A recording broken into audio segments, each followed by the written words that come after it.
Hey guys, welcome to the channel. So today's recipe is a little different from me. I'm gonna use some voiceover for the actual making of the recipe. I've not done this before, but Oliver, my 2-year-old Sheltie, was home yesterday and he likes to be with me in the kitchen and sometimes gets a little rambunctious. So I thought I would try to do one with voiceover, so hopefully I would be able to get through the recipe without too many stops and telling him to go lie down. Today on the channel, I'm going to be making a gluten-free chocolate sour cream brownie cake. This is a recipe I got off the Cabot cheese website. I think it came out really good. I did make some changes, of course, to make it gluten-free, and I'll tell you about that as I cook it or at the end of the video. I'm Jamie with SavorySaver. I share gluten-free recipes, tips, tricks, and resources to make your gluten-free lifestyle easier. So please consider hitting subscribe, and let's get started. To make this gluten-free chocolate sour cream brownie cake, the first thing you want to do is grease a 9x5 loaf pan with Crisco, cooking spray, or butter. Then you want to take a little bit of cocoa powder or some gluten-free flour and coat the pan all over to keep everything from sticking. This will help the bread release easily from the pan. Next, we want to sift together our dry ingredients. So you'll need 1 cup of King Arthur gluten-free Measure for Measure flour. Add that to your sieve. 1/4 cup of cocoa powder. 1 teaspoon of baking powder. Make sure it's gluten-free. 1 teaspoon of baking soda. 1/2 teaspoon of salt. Give everything a good blend into the bowl. Now in another large bowl, take 1 stick of unsalted softened butter and add it to the bowl.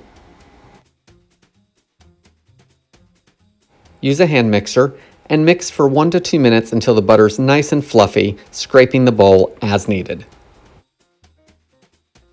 Now gradually add 1 cup of white sugar, mixing until everything is creamed and fluffy. Scrape the bowl often to make sure everything gets blended together. Next, add 2 eggs one at a time, blending each one in until fully incorporated before adding the next. Once the eggs have been mixed in, add 1 teaspoon of vanilla extract and mix again. Now we need to alternately add the dry ingredients and the sour cream.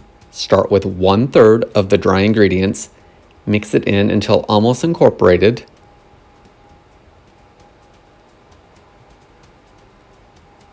Once incorporated, add about 1/2 a cup of sour cream.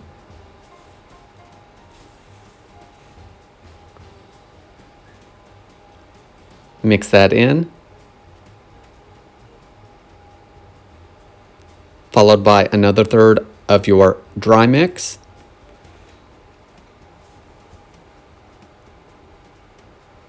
The other 1/2 cup of the sour cream. And finally, the last 1/3 of the dry mix. Mix for about 3 minutes until totally blended and smooth. Next, stir in 1/2 cup of semi-sweet chocolate chips. Fold it in just until everything's incorporated. Now, transfer the batter into the prepared pan. Smooth out the top some and push the batter into the corners.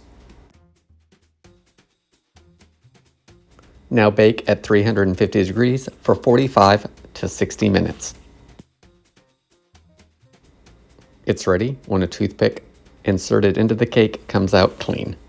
Okay, so here's 1/2 piece of that gluten-free sour cream brownie cake. The first thing, of course, is it sunk in the middle. And I think this is the first time I've ever seen a recipe that actually states it's gonna happen. So whether you make it with gluten or gluten-free like I did, evidently that's what happens. Totally okay with it. And while it was baking, it actually rose a ton, which I was really impressed with. And then I looked in again and it had sunk. So that's the first thing. Second thing, in baking, at first I did it for, I think it was a 50-minute total. It was at a 55-minute total because I started with 50 because it said to bake it for 45 to 60 minutes. So I started at 50, it wasn't quite done. I did it for another 5 and I thought it was perfect. I let it cool for 2 hours in the pan as stated.